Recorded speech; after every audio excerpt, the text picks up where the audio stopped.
Maybe you should go and do some contemplating. Right reasons, right reasons. Can't put a girl for all the right reasons. Right reasons, right reasons. Can't put a girl for all 4 seasons. I'm the Bachelorette, and I'm rapping to your poolside. Here to find true love. One man. Hi, this is Rachel McElroy. Hi, this is Griffin McElroy. And this is Roze Buddiez. This is the podcast that you have chosen to listen to today. Thank you for joining us. Every click is a little present to us.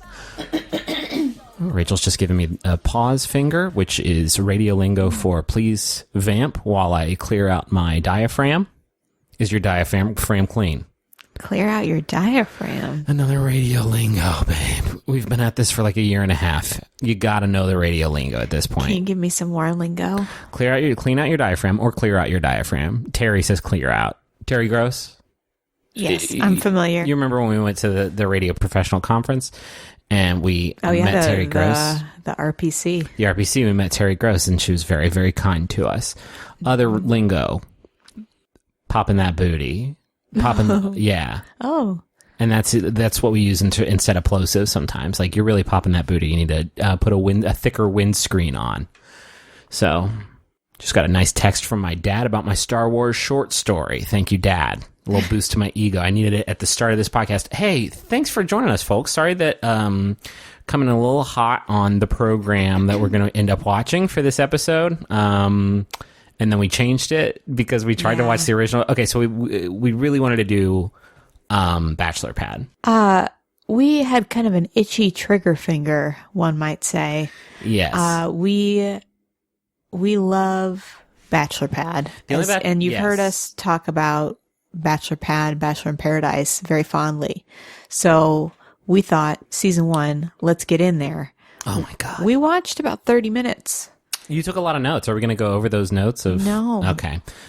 Here's the thing. We should stop watching the first seasons of things, because fuck. Like, I think it takes a series sometimes some time to find its old sea legs. It's kind of like when you get your hair cut and it's a new haircut and you have to kind of figure out how to style it. Yes. That's kind of what this was like. The first season of Bachelor Pad, let me, and we'll get into like the show that we actually watched. And folks, if you saw that Facebook post go up and you went and watched the first season of Bachelor Pad, sorry, there is no end to the depths of my sorrow for what I've done to you, for the pox that I've brought to your household. The first season of Bachelor Pad is just like, check it out. We've got guys and ladies living together in the same house, a billion of them. You don't know any of them. Yeah, I know. 19 people you don't remember. That are just going, and they're men and women living together, just screaming into each other's butts for like a month. And we have more women than men because there's been more seasons of The Bachelor, and we didn't really think this through. Didn't really think how to do this one. So we made it 30 minutes into it, and also it was boring. It was fucking super boring. We didn't know anybody. So we bailed. And we ended up watching the second season instead. And I'm so glad we did, because fucking holy shit, was it good television? Yeah. Yes. And to be fair, Griffin didn't know a lot of the people on this season either. The only way he knew them was because they appear in Bachelor Pad season 3, which is the only season I've watched, which was fucking hot television fire. Yeah. Let's get into what Bachelor Pad is. If you've watched Bachelor in Paradise, which we've done now, I mean, you and I have done it since the beginning, but we covered a season of it last year, and there will be another season of it coming up after Rachel's season of The Bachelorette. I've heard somebody in the group was saying that there's going to be Bachelor Pad-esque game mechanics in Bachelor in Paradise. How does anybody know that? I don't know. Maybe the reality man. You know, the reality man? Oh, yes. Is got some scuttlebutt going on. Mm-hmm.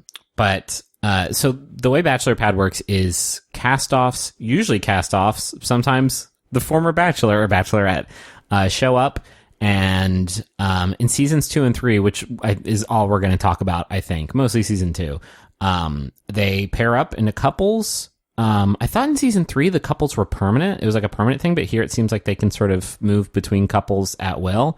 And they participate in challenges. If they win the challenge, then they get to go on a date, and they also get to pick a person to make immune in addition to the two of them. So there's like a Survivor-esque immunity idol. Each week, a man and woman goes home. And if you win the challenge, you and your partner get to stay and you go out on a date. And at least in this first episode we watched, you get a rose that you can give to a friend. The big thing we haven't mentioned yet is there is $250,000. American dollars. LA bucks. Because they're in Los Angeles.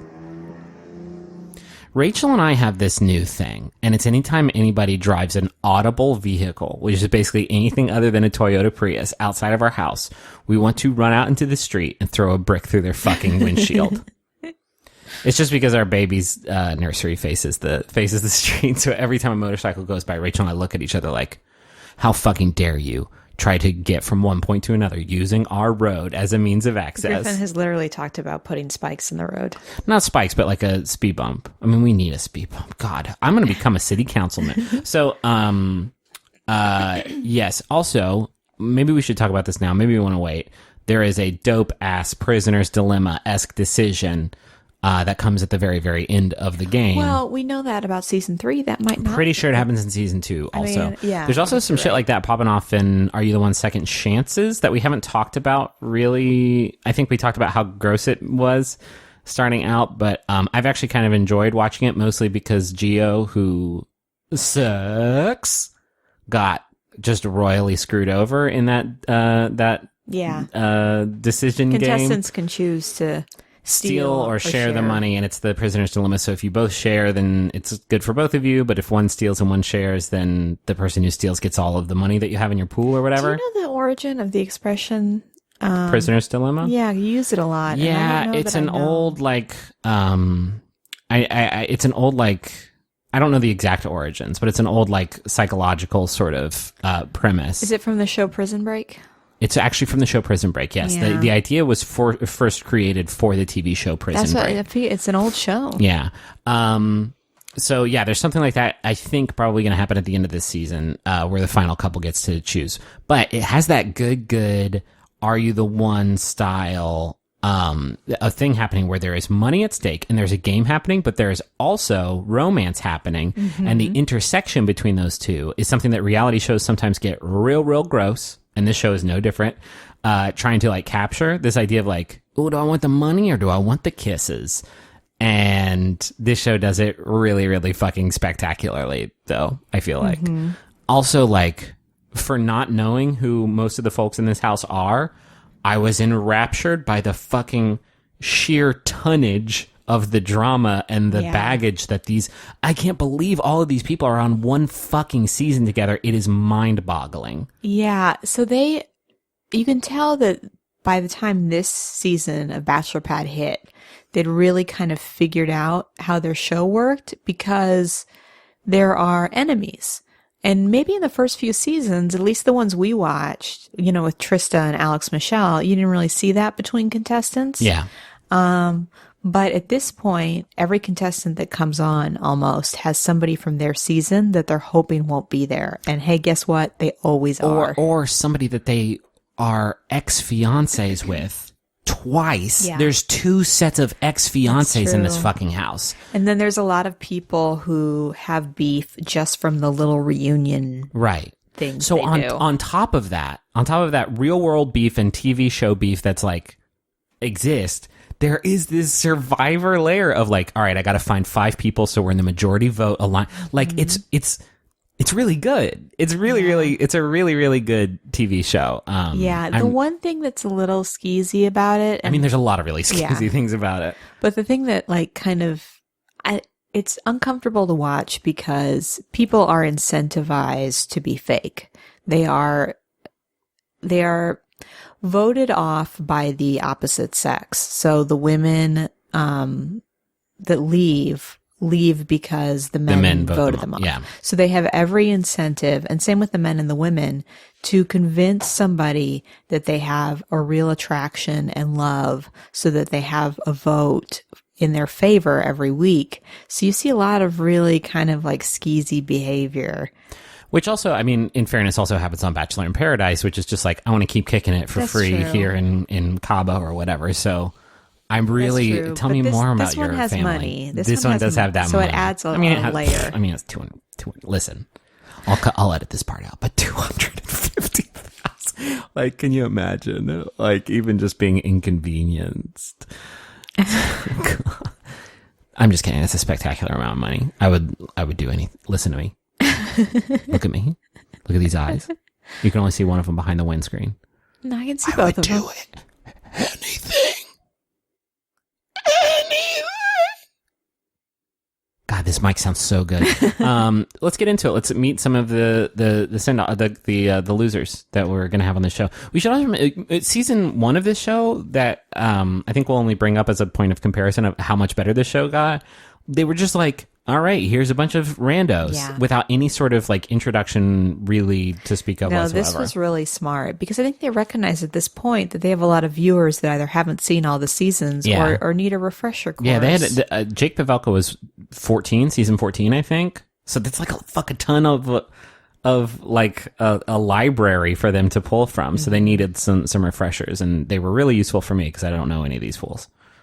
So the first person we see from Allie's season is rated R reality star Justin, the wrestler. He calls himself that. It's bad. It's not good. His whole thing from Allie's season was that he called his girlfriend while he was on the show. And it got out that he had done that. And then it became clear that him and his girlfriend had like colluded. I thought this was Wes. Well, Wes also has a similar situation. Oh. But basically Allie confronts him. He is on crutches for some reason. And hobbles away from her, like literally like flees the scene when she confronts him. It's not funny that he was on crutches. What is funny is that he fucking runs through some hedges to like go through to like escape, and then like literally like doesn't have an escape route because he's in some hotel hedges, and so he like climbs a fucking fountain. Like, watch this video. It is the most hysterical. Like, it's like a scene from The Jerk. It's like, bud, at some point you just got to turn around and go back and confront her so you can walk on a sidewalk again, because you look like a huge goober. Also, you call yourself the rated R reality star. You're definitely going to go home first. I'm not going to go through every single intro. Okay. Because there are some Just get to the juicy ones. Yeah. Michelle Money, I know her. Michelle Money. She was on BIP, I think, last season, right? Or the season before, maybe. I don't know that she was on last season. She was with Cody on Bachelor in Paradise. Oh. We were really excited about those two. Didn't pop off between them. She's kind of a notorious villain, but like the kind of villain that has a deep well of strategy. So it's like hard not to respect her game, because she's not like a villain. Like, for example, Corinne was a villain. Yeah, I didn't know that she was a villain, just because she was like, I thought she was kind of sweet on Bachelor in Paradise. Yeah, she was on Brad's season, and the women didn't like her because she was very domineering, it seemed like. Yeah, she would steal Brad away, and then really aggressively like try and give him tips on who to eliminate, which was pretty. There's a clip they showed of her like grabbing him by the tie and saying like, all right, let's go send some women home. Come on. There is, so we should mention, so there is Gia. Yeah. Gia was on season 1 of Bachelor in Paradise. She's also from Jake's season. Yeah, and I think in 2013 she died by suicide. Was it that long ago? Yeah, and so, which I only knew about because they opened up whatever season that was with like a little tribute to her, and I was like, well, that's, tragic, but I didn't know who she was. This is the first thing of Gia's that I've ever seen, and it's like, it's hard because like she's really, obviously it's sad whenever she's very it sweet. happens, but she's really, really, even judging by the like curve of Bachelor and Bachelorette contestants, like she's really sweet. She's very sweet. She has a very good relationship with Jake, who was the Bachelor on her season. Everybody is just crazy about her with the exception of one woman. Yes. So she dated Wes, who we alluded to earlier, who also left the show because he had a girlfriend. And I guess Gia and Wes met up at one of the Bachelor like get-togethers and started dating and were very serious. But Wes cheated on her with Vienna. Who I think we've probably talked about at some point, because Jake and Vienna's public breakup was like the breakup, like the biggest breakup that's ever happened on this whole franchise. Yeah, mostly because they're both really awful. Yeah. So we're not going to take sides because it's impossible to take sides because they're both not great. This is not us equivocating. In this one episode of Bachelor Pad season 2, they both show their hands for being like Jake being this completely superficial, artificial robot person with no... there isn't a single sentence this dude says the entire time that I'm not like, holy shit, Jake, this is all... And he's reading this off a script, or he may as Jake well is be. very much like a politician. He's very careful with what he says and his image. And Vienna is I don't know. Vienna's tough. It's hard to tell. Imagine like a Bachelor, like hyper villain. She was the big villain. She was one of like a couple villains that like won. Mm-hmm. And she's such a like hyper villain in that it seems like she's trying really hard to check all the Bachelor villain boxes, and it is really hard to tell where that stops and where Vienna the person begins. But all we get is all we see, and all we see is like really, really, really awful behavior. Yeah. So we should talk about their breakup because that's like the only thing that I knew them from before. Jake Pavelka was. Like we've talked about it. We have, yeah. Jake Pavelka was the pilot. Bachelor on the Wings of Love, which they loved playing that tune. Did they only play it at the proposal, or was it like a constantly? Oh, I love it. We gotta watch that fucking season. Except no, I don't want to spend any more time with Jake. They did they're after the final rose, or was it an after the final rose, or was it like a breakup special? It was a breakup special. It was its own special. So Chris Harrison like moderated for the two of them while they talked about what happened. And the big like thing that happens is Jake says that Vienna sold their breakup. So they were engaged and he didn't expect anything, and then she just left and went and sold their breakup story to the tabloids. And Vienna sort of like protests this, and they are like fighting. But she doesn't deny it. She says she does not deny her argument is that he deserved it. And he yells, which I'm not going to do it because our baby's next door. Interrupting me. Please stop interrupting me. And she breaks down into tears and gets up and leaves. That was, hi Jake, hi Vienna. It's nice to meet you guys. Yeah. It was tough. But like after watching this one season of Bachelor Pad, it's just like, it kind of seems like the two of you are playing almost to a comical extent. Like he's comically robot bachelor and he is comically like Bachelor contestant villain. Like it's out of control. So Vienna is a contestant and she is there with her boyfriend, Casey, from Allie's season. I guess they also met at one of these reunion events. Casey is famous for him. He was one of the men that got to travel with Allie around the world. Did you watch Allie's season? Yes, I did. Casey's big thing was that he was always talking about how he wanted to guard and protect Allie's heart. And he decided that he needed to make some kind of grand gesture. So he went out, snuck away, got a tattoo on the inside of his wrist of a heart. And I think it says like guard and protect on it. Showed it to her. She was understandably a little concerned and eliminated him that day. Tasty little Parmesan stuffed meatball. I love that shit.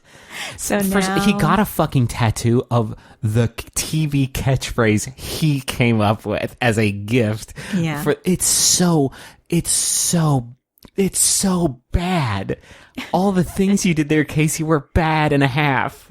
And so he and Vienna are together. They are what is commonly called on this show a quote power couple. Mm-hmm. In that, and this is something that happened season 1, I guess, but it's very well known in the house that you've got to break those couples up because they will take each other to the end. It's hi Roze Buddiez listeners. This is a gift we get. Like, how many layers deep are we right now? And we haven't even gotten to like half of the contestants, but already there's like a woman who was on the show who dated a guy who cheated on her with this woman who is dating this guy that she's bringing into the house. Oh, and by the way, also Jake Pavelka is also a contestant on Bachelor Pad season 2. Yes, he is. So is Erica from Lorenzo's season. He was the prince, right? Yes. We have never seen Lorenzo's season, but we have seen Erica on season 3. And she was a boss in season 3. Yeah. She has a tremendous amount of clout with the group, but she is kind of a ridiculous figure. Yeah, they paint her as sort of a like hippie Paris Hilton, I think is like kind of what they go for in this intro cut, which like... She was like, oh, I was really immature on my season. But now I've grown up a lot, but she still shows up night 1 wearing a tiara. A literal tiara. Yeah. Which was surprising because in season 3, she is the shadow broker operating in the back, like taking control of the game. Yeah. Let's see. Here's the other couple that was engaged and is now not. Holly and Michael also met through a reunion event. Mm-hmm. We need to do some research on these reunion events. Yeah, it's a fucking bacchanal, apparently. We were trying to figure this out, and did you look at... Was Holly on BIP? Because I know Michael was. Holly looked really familiar, but I don't know. I don't remember. Like, I don't remember what from. Well, I don't think Michael was on BIP. I think he was just on season 3 of Bachelor Pad. Yeah. They were engaged for like a year, and she called it off. And so there's still a lot of feelings. She called it off, and then they got back together, and then he like couldn't deal with just like dating after they broke off their engagement, and so he broke up with her the second time. Yeah, and that was a couple of months ago. Yeah, and now they're living in this house competing in this love game together. This future sex love sound. Michael's like we're big fans. I love Michael, man. He was in season 3 of Bachelor Pad. That's the only thing I ever saw him in. I didn't see his season of Allie's season, I guess. And he is like all-time top tier audience surrogate, ever. In every episode of Bachelor Pad season 3, he'd be like, all right, let me break down all the dumb shit that's happening right now. Yeah, he's a great narrator. He's really, really great. And so those are kind of the highlights. We have some other people, but I wasn't terribly excited about them. Yeah. Just because either they were not memorable to me or they were on a season I didn't watch. And so everybody comes out of cars. They each get their own individual car. Wasteful ABC. And they greet Chris and then walk into the house. Justin's the rated R superstar or rated R reality star was like the most corn dog shit like ever. Like, oh, you're going to talk to me, Chris Harrison? And Chris, yeah, I am. Like, part of me wanted him to like jump over the big fountain that's in the front yard of the Bachelor house. So I would say that the best part of this are like kind of the awkward conflicts. So everybody seems to kind of know their villain is going to be there, like know their enemy is going to be there. So the first example of that we get, which we haven't talked about yet, I guess we did with Gia and Vienna. Gia and Vienna. Vienna did not know. Vienna knew that Jake was going to show up, and that was really uncomfortable because it created this like pretty gross dynamic where Casey was like, "Oh, I might have to kick his ass. I gotta protect Vienna. You know, I gotta guard and protect her heart." Also, at this point, Casey is talking about how he thinks of himself as this cerebral assassin. He's like, "I'm not going to beat him up, but I'm going to make some big moves because I'm going to control this game." And it's like, all right, guard and protect your heart. Sure you are. But while Vienna is like stressing about Jake showing up, Gia walks in and she's like, uh-oh, your boyfriend cheated on you with me. Yeah. Yeah. So there's this awkward moment where Gia is saying hello to everybody and Vienna is standing there, and Gia very politely says hello and then turns her whole body away from Vienna. And you can tell Vienna's like trying to see if she can pretend like nothing happened, and that is not going to be the case. Yeah, for this whole episode, like Vienna is kind of gunning for Gia, which I think kind of tells you the person she is. Like, she kind of like wants Gia out of the house because she is uncomfortable with the fact that somebody who she kind of wronged had the audacity to also participate in this game. Yeah, exactly. Like, she so badly does not want to go to Gia and like apologize for what she did that she wants to vote her off the show so that she doesn't have to have that uncomfortable conversation. The other thing that happens is Holly arrives. This is Mike's ex, and immediately likes Blake. and realizes that this is going to be very hard for her to pursue because Michael is going to be there. But she's very excited about Blake, and one of the reasons she gives is because he uses big words. And the example we get of him using a big word is the word dysfunctional. Hey, I mean, it gets you a lot of points on Scrabble. So, apparently Blake turns out to be quite the Lothario based on the season preview. Yeah, there's a teaser that several women have issues with old Blake. So when Michael Stagliano arrives, he goes out to where Holly is, and they have a very awkward conversation. Not as awkward as I would assume. What do you say to your ex-fiance who is participating in this dating game with you? I don't know. What do you do? It's just like, it's exploitative, obviously, that they were all put on together. But then there's also just this layer of like, none of this could be real. Like, you're a contestant on a reality show and you were with somebody, and it was always because of a reality show. Like, don't you have to kind of take some maybe but ownership? I can't fully lean into believing that, and also believe in like Ryan and Trista, Sean and Catherine, like, love stories that come out of this thing. But I do think, like, oh yeah, that's a real thing. I think if somebody meets somebody, it wasn't even on the show that Michael and Holly met. It was at another thing, and then they got engaged, and then they have to participate in this blood sport together where they might date other people in front of each other. And yeah, sure, they agree. They knew that the other person was going to be there, and they agreed to be on this show, so they are culpable to an extent. But like, good, yeah, I think it's safe to say that it is exploitative. Yeah, to some degree. No, that's true.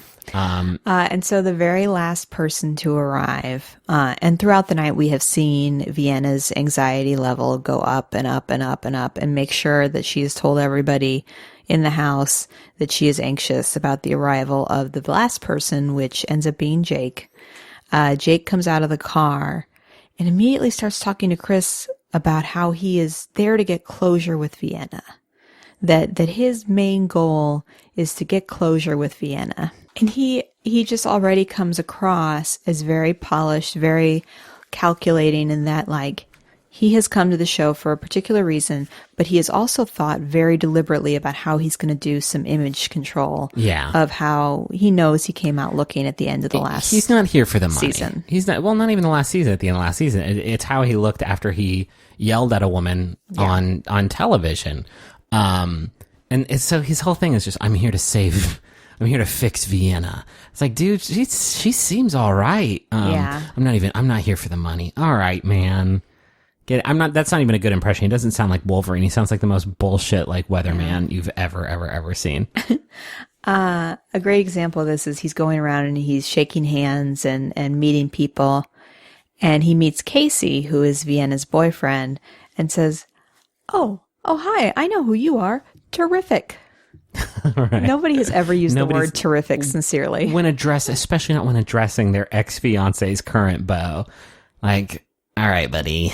And then they talk a lot about the weather. They, like, stand outside and they're like, oh yeah, it gets really hot during the day and really cold at night here, doesn't it? Are you guys cold? Must be cold. Yeah, it just rained all week. It was like dialogue from The Room or something. It was really, really rough. And then when he goes inside, Vienna's like, who talks about the weather? Like, yeah, this is when Casey says, like, I know I can't touch him because if I touch him, I'll get sent home, but I am mentally beating the crap out of him. The game hasn't even started yet. You are not capable of doing that. You don't possess the abilities to do that, Casey. I'm already in control of this game. Why? Because he came to you and had a polite conversation? I'm mentally dominating him because I made him talk about the bad weather. So at this point, Jake sits down with Gia, because as we've heard, they're friends from their season. And he explicitly tells her, like, I really just want to settle things with Vienna. I really want to just figure this out, and get some closure. And Gia's like, you need to go up right now and tell Casey that you're happy for them, And that, you just want the best because if Casey has too much to drink, I'm worried that things are going to get violent. And Jake tells the camera that he is scared for his safety, which Casey... Because of this hypothetical situation that Gia just told him about? Also, Casey doesn't seem like somebody that would take out your teeth. You think so? I don't want to cast aspersions, especially not on a public medium. It's not like an a insult. Podcast. No, but I think that this behavior of just like, I got to protect this woman and guard her heart and protect her because she needs to be protected and have her heart guarded also goes hand in hand with, I'm too drunk, so I'm going to go fucking punch somebody. Yeah, I guess so. Yeah, I think I've not met a person who has the first thing that also kind of doesn't have the second thing. So Jake and Casey have a conversation. Jake says, I don't want to get in the way of you two. I just want you both to be happy. And Casey says, I know there's two sides to every breakup, but what I've heard of you, really, really hurts me because I care about her. And Jake's like, well, I'm not a threat to your relationship. And Casey's like, yeah, I know that. And he says, but it's just hard for me to see her hurting. And Jake's like, it's because you love her, man. I can't believe how much of this conversation you wrote down word for word. It was worth writing down. And then Jake's like, I'm just glad that she's with the kind of guy that would take her side because she needs that. And then that's it. That's the conversation. It was a conversation between two dudes, one of which genuinely believes he needs to guard and protect another person's heart in those exact words in a literal way, I think, where he needs to cup it in his hands and fight off like bugs or whatever. And another dude who is also doing that same exact shtick, but because he needs to repair his television persona. And there's layers and layers and layers and layers and layers to it where the conversation went absolutely nowhere because Jake was just like, I'm so glad for you that you're in love. Yeah, we're in love. And, I just, I got to watch out for her. Yeah, definitely. I like that you watch out for her. Like, all right, guys.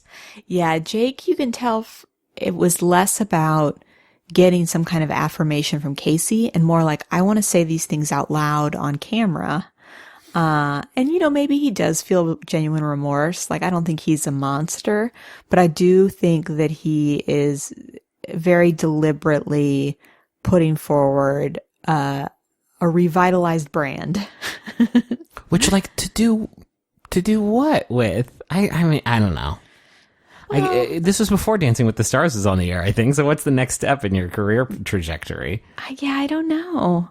But I get it. He can't handle the idea that the majority of America thinks that he is despicable.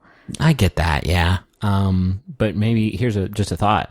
Don't be despicable. Yeah. Yeah. You can fair. just be cool. He never says anything. I'm just oh, cool. The whole time it's not just these fucking nachos rule. Nothing like that. It's just I'm so happy that you are there to take care of her. And I can tell what that says about you as a man. Fuck off, dude. If once he was just these nachos though. Hey, do we have any more nachos? Does anybody want to make some nachos? These nachos are terrific. These nachos are terrific. I love the way the cheese drips. The nachos are dope. The nachos are dope. You can't even say it. The nachos are dope. No, God.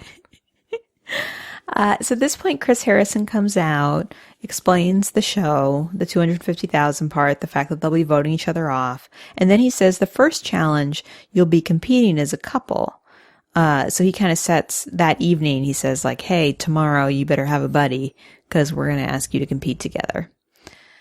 Which adds kind of a new element to the evening. Mm-hmm. Okay, so the couples for the next challenge. And it's just for the challenge, right? It's not a permanent, because I swear in season 3 it was a permanent deal.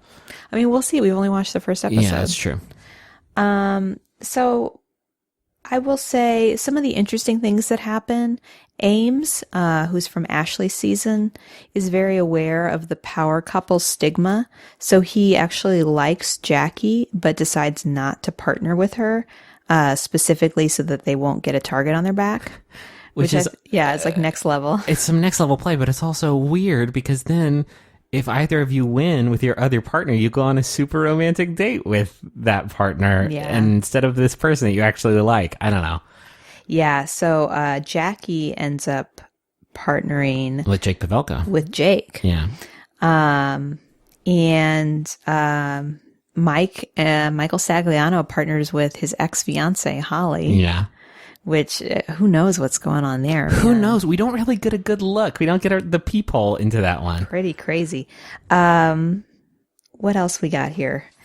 Vienna and Casey team up, of course. And talk about how they're all both in the best shapes of their lives and ready to take on whatever the world has to offer. Yes. Gia partners with some dude I don't know. Will, I think is his name. Okay. But so the challenge is they walk out, there are 9 beds, and everyone's like, whoa, what is this? Is this some kind of sex challenge? Are we going to have And then Chris Harrison appears and says, yes, get busy. That's where you went? That song? That's my bonus song. You know song? That, dude. Come on. There are folks hearing that right now that are just getting fucking psyched sexually. I mean. Oh, because see, Griffin didn't mention this, but he's always wearing headphones. And so I didn't realize that's what he was listening to when we would bone. Yeah. And while we record this podcast, I'm wearing headphones right now. And you think it's so I can monitor our mic? No, it's actually just so I can listen to 311's masterpiece, their magnum opus, Amber, parentheses, is the color of your brackets. Energy. It's like an E.E. Cummings poem, the title of that song. So the challenge is called Hookup because what happens is they are, each couple is suspended above the bed through some carabiners and bungee cord situation, like aerialists. Do you climb, dude? Because you got all the... Do you climb? What's your latest summit? 12. 12? Mount 12? Yeah, I know. I got up 12. Shit, dude. What brand of pittance do you use, dude? Well, I've got the chalk that you have, and the shoes. Oh, you gotta have the chalk. Mm-hmm. The little bag. I was trying to summit Fuji. And the steep side. And hands are too damn wet. Couldn't do it. Didn't have my chalk. Had to go to elementary school, steal their chalk. Mm-hmm. So, but I got up Fuge. I call it the Fuge. Mm-hmm. You can't call it that until you summit it, though. So, I think we should talk about the winner of the sex challenge. But first, maybe... Can I steal you away? Started low. You messed me up. No, I did not. You were perfect. Okay. You were perfect. I wouldn't change a thing. I do need that. I gotta start again. Right here.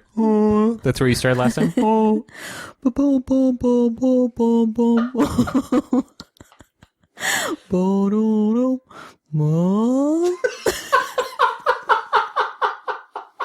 want to do like it was slowed down, you know? Oh, shit. Like it was slowed down to a slower speed. Do you want to read this first Jumbotron message, or do you want me to read this first Jumbotron message? I would like to read it. Oh, shoot. Okay. You got me over a barrel here. This message is from Sarah. It is for Alex, Allie, Alton, Aaron, Liz, Ben, Rosie, and Trevor. Really getting your money's worth here in the Jumbotron. My hashtag Roze Buddiez! Exclamation point. Hey, don't co-opt our brand here. We've worked really hard to get that hashtag that is definitely only used by a private, very active Minecraft server. We should hop in there sometime. What do you think they do there? How much do you know about Minecraft? Do you want to unpack that? It's block-ish. Mm-hmm. And you make things out of the blocks. Basically, that's it, yeah. So I don't really get it. No, that's literally 100% it. Like, why is that a thing that's like people are into? You tell me.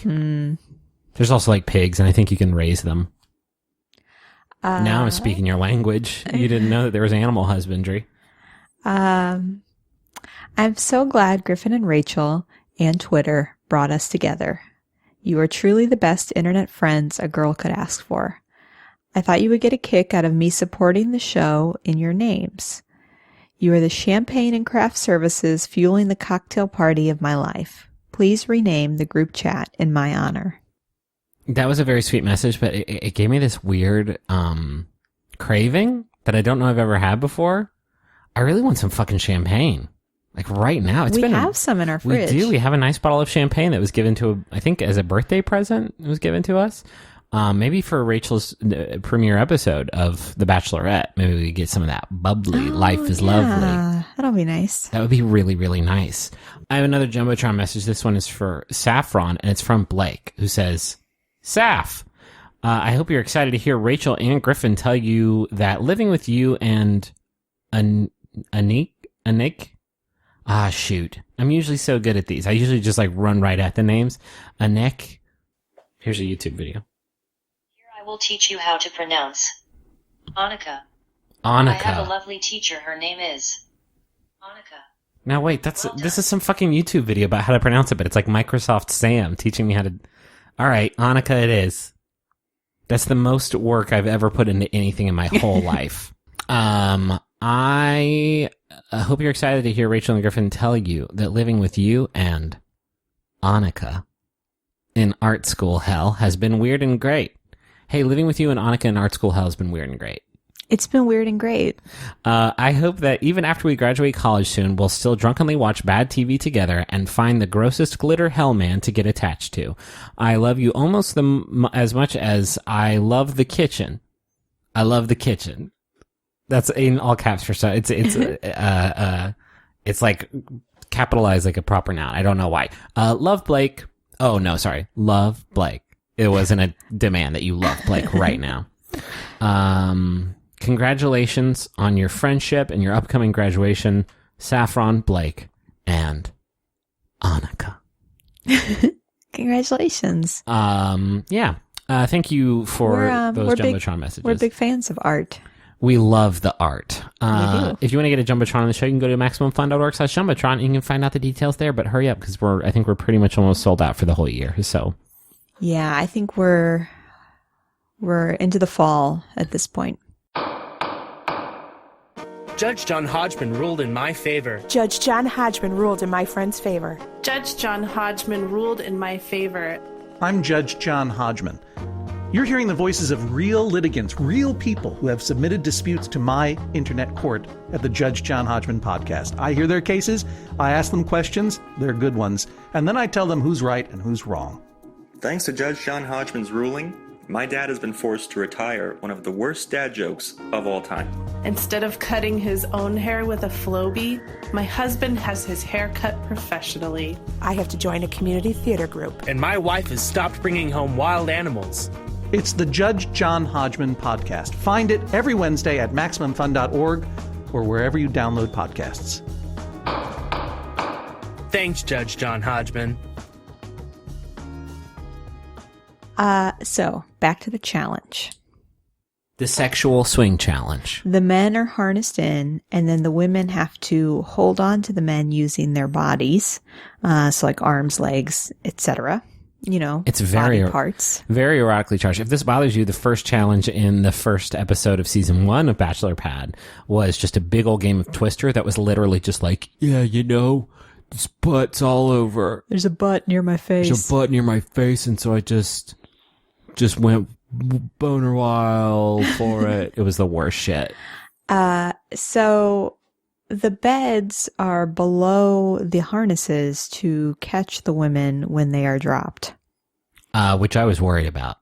Didn't look safe. I told Griffin, I was like, hey, Griffin, don't worry. There's a bed. They'll be fine. I just half expected one woman to fall 10 feet, volley off of the bed, fly 10 feet into the ground because of the second law of thermodynamics or whatever, and then plummet. But no, there's a reason airplanes don't land on a bunch of beds. It's not. You're saying you wish these women would fall 10 feet onto a tarmac? Well, or the women's would be like planes. So walk me through this. In this to. challenge, you have to hold on to the women who are going to be outfitted with full hang gliders. I will also say, in the dude's defense, it seemed like they got much worse in the injury department because Jake's leg looked like it was about to rot off. It was like dark purple. It was awful to look at and see. Yeah, so most people are out within like 10 to 15 minutes, but 30 minutes in, it's still Jake and Jackie and Vienna and Casey. And Casey and Jake are in a lot of pain. As Griffin mentioned, there's a lot of numbness, like visible numbness in Jake's leg. Casey is also complaining of a lot of pain. Vienna is determined, though. She is saying, we can't let Jake win this because he would get immunity. Yeah. And their whole goal is to get him out as soon as possible. She's also saying stuff like, you promised me you'd never let go. And it's like, Vienna, my legs are purple because the blood's not in them anymore. Yeah, Casey was in a tremendous amount of pain and Vienna was not having it. But eventually he let her go, which means that Jake and Jackie win. Which means that Jake, who like was a big target in the house, is immune, and also Jackie, who Ames is like really into, is going on a date with another dude because that they didn't want to partner up and make themselves a power couple. I will say one of my favorite lines from Casey during this challenge. Vienna is kind of shit talking while she's hanging, and he says, "Baby, don't talk. It ruins my strength." Jake's strategy was he pictured that he was holding Jackie over a 3,000-foot cliff, and that if he dropped her, she would fall to her death. The other thing you didn't hear, I don't think, is that after he said that, we paused it so I could write it down. But then we started the video back up, and Jake said, "But you know what I told myself? I said, there's a helicopter coming in 10 minutes. So just hold on for 10 more minutes."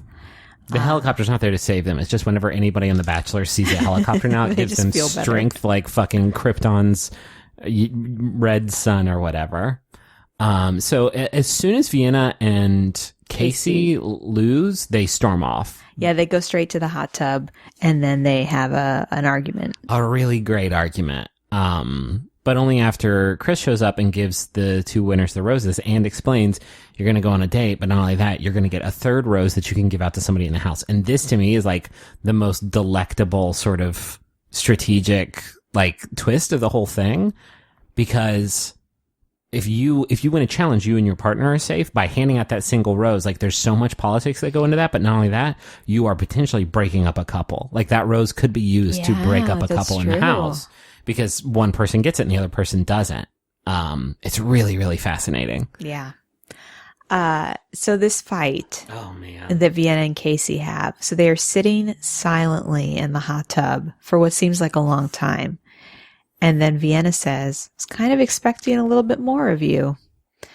And she explains that he said that he would never drop her. And the fact that he did really let her down.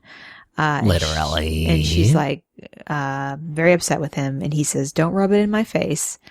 And then Vienna says, "You made me a promise we wouldn't fight on camera." And then Casey says that there's no reason for her to take it out on him. And Vienna is telling us, the viewer, that Casey has said that he would protect her, but he is not protecting her. Remember that all this stemmed from the fact that he held up her body mass for 1/2 of an hour until his arms were popping out of their sockets. And so he was in so much tremendous pain that his body could not hold up this woman anymore for another second. And how dare you break your promise to me? It's like, you promised that you would just let your body completely die up there before Here's the thing. So the reason this seems like extra upsetting is that if Griffin and I were doing this challenge and Griffin were like, my legs are numb and I'm in a tremendous amount of pain, I would say, "Griffin, I care about you. Let me go. I don't want to put you through this." Yeah, well, you would say, "Set me down gently on the bed. Don't drop me 10 feet. Nobody wants that." But that is not Vienna's concern. We find out a little bit later on that Vienna's maybe not in it for this relationship as much as we maybe originally thought. But They also have like another mini fight that the show wants to show us immediately after this fight, where they're in a palapa somewhere and just like having it out. And she's like, I feel like you're being so mean to me and you're just ignoring me this whole time. And that's the line that he's like, I'm ignoring you? Yeah. She's like, well, that's how I feel. It's such like, this is the stuff I'm talking about. Like, obviously this is really, really childish and unhealthy behavior. How much of it is like you are performing as Vienna, the famous Bachelor villain, and how much of it is just like, that's who you are? Because if it's that latter one, I have no patience for you. Yeah, because Casey is clearly the most devoted partner ever in the history. He wants to guard of time. Yes. He wants to guard and protect her heart. They do seem to make up by the end of the conversation, at which point Casey says that he loves her more than peanut butter cookies. And this is when just like, y'all, my bones left it around the weather discussion that they had earlier. Hey, Griffin. It's Sunday now, and I haven't seen those bones since because of this. It got on a plane. Griffin, what snack food do you love me more than? Jesus. I mean, I love you more than eating. Wow. That's big. I guess. I mean, same here. I would fucking hope so. Although I don't know, that barbacoa soup that I just ate for dinner was pretty fucking good. I never did taste any of that. No. I'll have to do that and tomorrow. You never will, because I love that barbacoa soup from El Cholito more than you, my wife. Sorry, babe. Oh. This whole time it was just an act. To me, you're just a person who owns a car I can use to drive and go buy barbacoa soup from El Cholito. I want to guard and protect that soup. And look at this. What's on my arm, babe? I haven't showed the soup. You got a tattoo of the soup. I got a tattoo of the soup cup. And what's it say? Soup's on? It says soup's on. Shit. So after this, once we know that Jake and Jackie are going to be immune, this is when the strategy starts really kicking up. We find out that Vienna and Casey and Michelle Money and Graham think of themselves as the final four. And in that alliance, they also think that they have Kirk, Holly, Michael Stagliano, Erica, for sure. And then there's two more that they know they need if they want to get the votes. And the two they think they can get are Allie and Justin. The rated R reality star.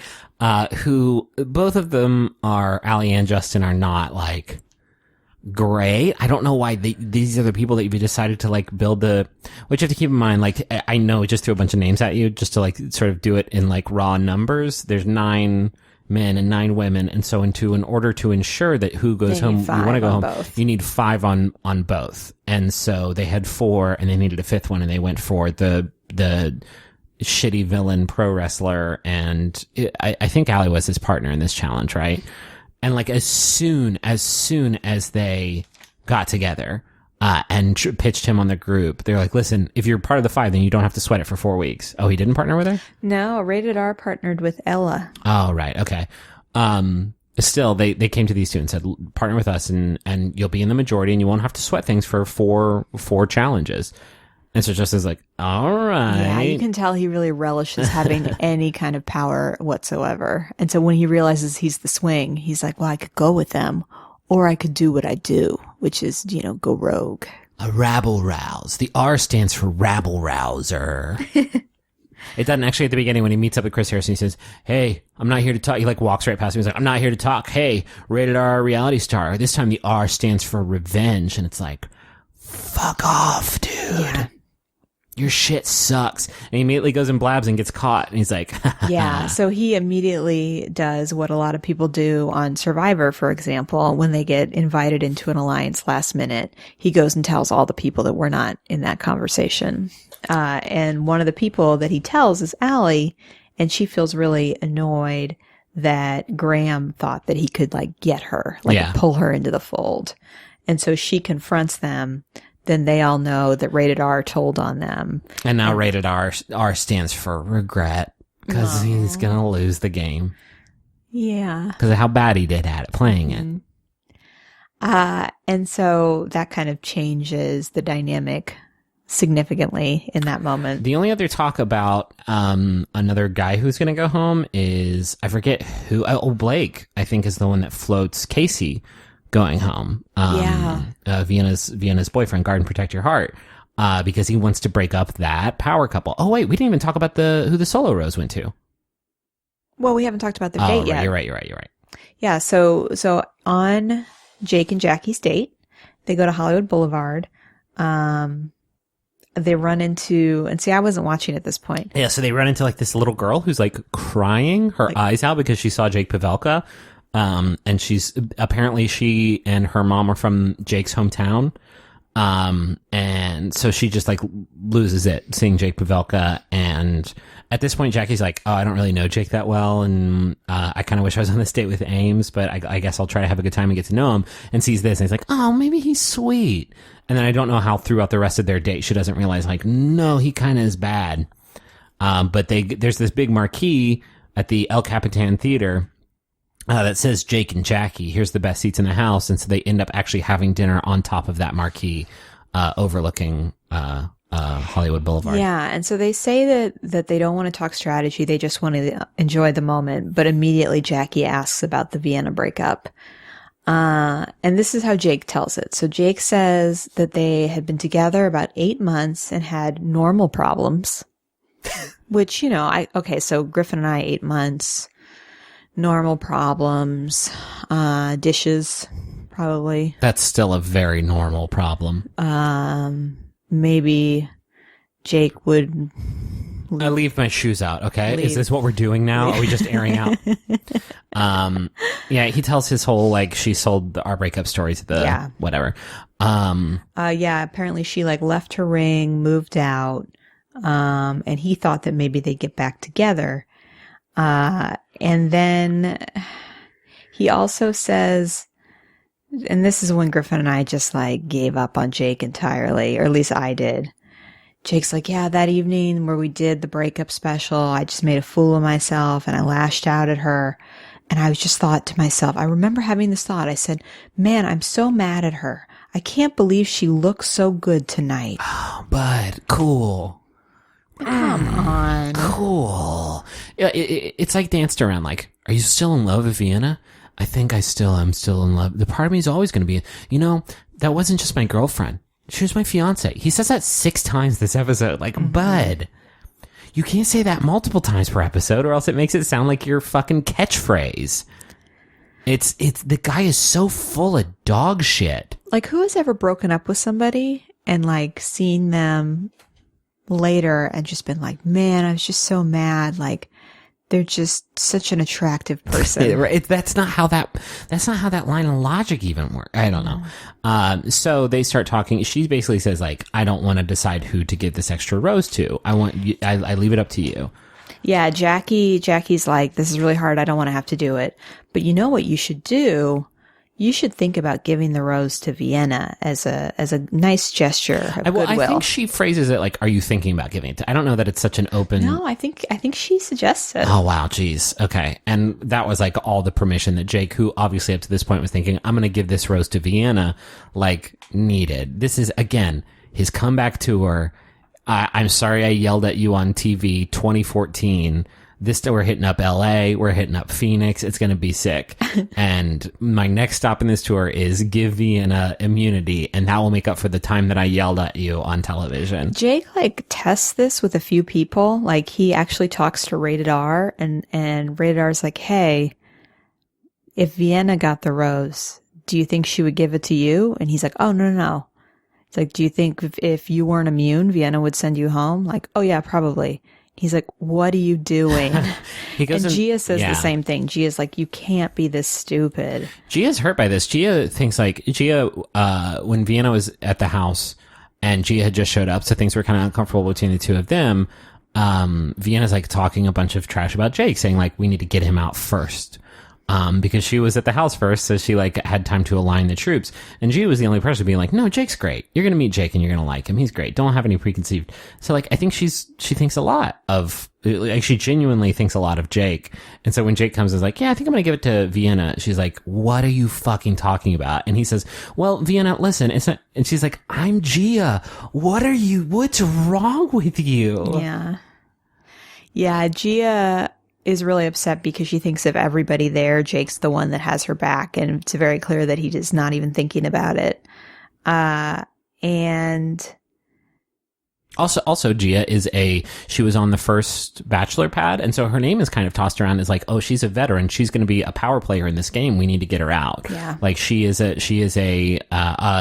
target for a lot of folks, especially Vienna, who is in charge of this big major alliance and doesn't want to be in the house with somebody whose boyfriend she stole. And so just like to avoid having that conversation, she wants to get Gia out, and Gia knows that. So she's like, that Roze would be pretty cool. Yeah. But no, Jake gives it to Vienna and then immediately asks Vienna and Casey if they'll go talk to him, which, they have to because he's got the rose. And so Jake is apologizing and specifically apologizing for saying, quit interrupting me. And, we see him talking to the camera later saying, it feels so good to have this closure. And he's telling Vienna, we were just two wrong people trying to make something work. And conversation ends. We go to Vienna. Vienna is not swayed. Vienna says that he makes her sick, that it was torture having that conversation, that he's a phony robot, a complete monster. And then Vienna goes to Casey and feels renewed in her love for Casey and says a string of things to Casey. She says, I love you. I love you. I want to marry you. I'm going to have your babies. Like, well, you're my everything. You're my everything. And like, I don't know why maybe because Casey was feeling maybe the fact insecure that he, or whatever. Yeah, gave Vienna the rose. I don't know. But Jake leaves that conversation thinking that they are on the road to friendship. Yeah. I don't understand why Casey would feel upset by that and not like, thanks for the rose, sucker. Or maybe because Casey thought like, oh shit, I might be going home and she's not going to. And that is, there's so many little tasty layers to this fucking game. But then we do get footage of them like hooking up in that Casey tells the camera, Jake is a master manipulator, but you're not better than me. The cerebral assassin. You didn't fucking do anything. I know. Dude. There's nothing manipulative about Casey. No, not at all. Casey is like, he's pure as... I don't know about that. Well, he has this like vibe that he's guileless is what he seems like to me. He's guileless is a good name. A good name for him. A good name for Guileless Casey. Baltar. Can we get to the game? The tasty votes and the politicking and all that? Or is there anything else? Yes. So Gia, in kind of a last-ditch effort, because she knows she's in trouble, goes to Casey and says, hey, Casey, your name is out there. You're in trouble. Some of the women want to vote you off.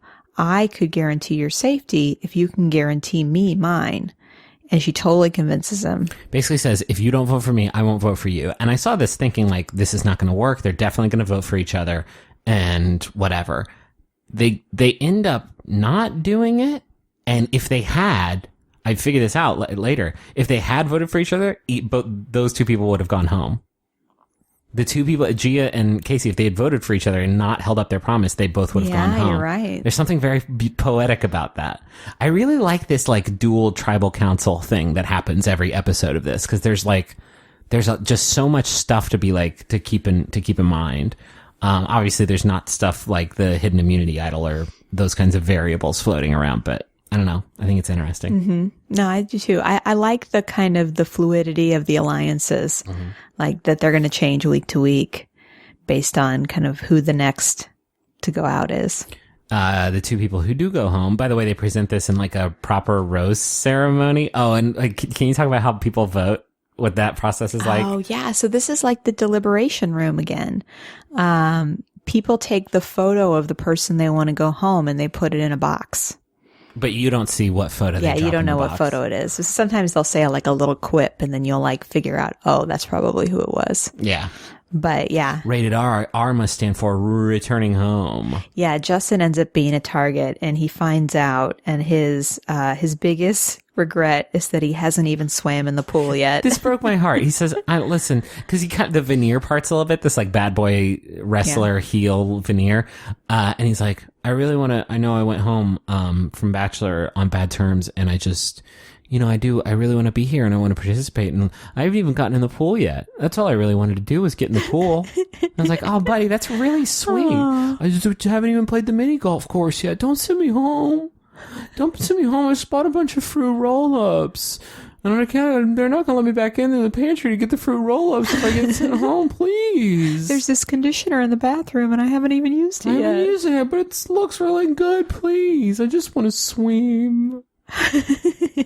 Sweet guy. Oh, now I feel bad. I've built up all this mythos. Well, his exit's pretty epic. Yeah. So he gets sent home. Allie gets sent home. So the two people that kind of betrayed the alliance got sent home. And on Rated R's way out, he grabs the rose off of Jake's lapel and says, I'm not leaving here without a rose, and like pins it to himself. Yeah.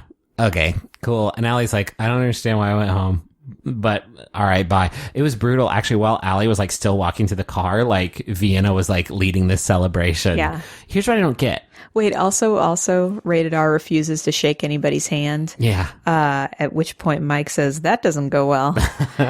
And he calls out Casey and says like, well, clearly Casey voted to keep Gia, so you gotta watch out. That's a great point. And that's what I wanted to talk about. Like Vienna was like, no, who are you gonna trust? Gia, who I don't know why you're even talking to, or your friends and your girlfriend? And Casey ended up keeping his promise to Gia, which I fully fucking expected Gia to go home episode 1, but she didn't. And I guess Vienna's just cool with that because nothing really happens. There's no like, maybe they're saving it for episode 2, but yeah, I have to imagine Casey like clued her in and they like came up with some way. Maybe she really did believe that Casey would have gone home. Yeah. If not for Gia. And so they're That's using fair. her to stay another week. So we get the season preview, which I think we're going to be doing a few episodes of Roze Buddiez on this because it's the most fun I've had watching a show for this podcast in a while. Yeah. And it's only 6 episodes, so we'll probably do a couple of I don't think every episode will be 3 hours. Hopefully. Yeah. God, it was fun. I think it was 126 minutes, which I think averages out to 41, which I think is the length of a television show without commercials. Anyway, it's really, really, really good. So in the season preview, we see there's a lot of stuff with Mike and Holly coming up where like Mike thinks they're going to get back together and Holly starts like hooking up with Blake, but then Blake is hooking up with like a bunch of different people. Yeah. And we also get this monologue from Vienna who's like, oh, I don't give a shit about Casey. I just want the money. I'll do anything for the money. If I had to choose between Casey and $250,000, sorry, buddy. Like, all right. Yeah. So that is Bachelor Pad. So if you want to watch along with us, there's a link in the Facebook group. So if you are not in our Facebook group, you should join and you can watch this with us. Thank you to the person who uploaded that. We are very, very, we're very grateful. Very grateful. We've been wanting to do this for a very long time. Thank you to the Maximum Fun Network for having us. You can find a bunch of really great podcasts over at MaximumFun.org. Just go over there and go check some stuff out, and you're going to find something that you are really going to like. If you want other podcasts that we do and our family does, go to McElroyshows.com. Travis and Teresa just started a new podcast called The Kind Rewind. Yeah, and they're watching Buffy. Or they're watching Buffy, which we're also watching. Just started season 6. And the show is good. Now they're starting with season 1 and it's like, I would have skipped that one, but it's all about like binge watching old TV shows and talking about how they hold up, which is great. Mm-hmm. Anything else? No, that's it. We got a P.O. box. You want to tell about the P.O. box? Do you remember the P.O. box number? Oh, no, I'm not good at that. It's P.O. Box 66639, Austin, Texas 78766. You want to send us stuff? We haven't been in a week, so I apologize. We don't have any thank yous this episode, but thank you to everybody who sends us stuff. We really appreciate it. Yeah, and reviews us. We got a lot of new reviews on iTunes. I've been playing with a little screwdriver and I just dropped it after playing with it for like 20 minutes. I'm so sorry. Yeah, thanks for the reviews on iTunes, y'all. It really helps us out in these non-Bachelor, Bachelorette, proper season breaks. Although I think our Bachelor Pad analysis is going to garner a lot of buzz for this long canceled offshoot. Anything else?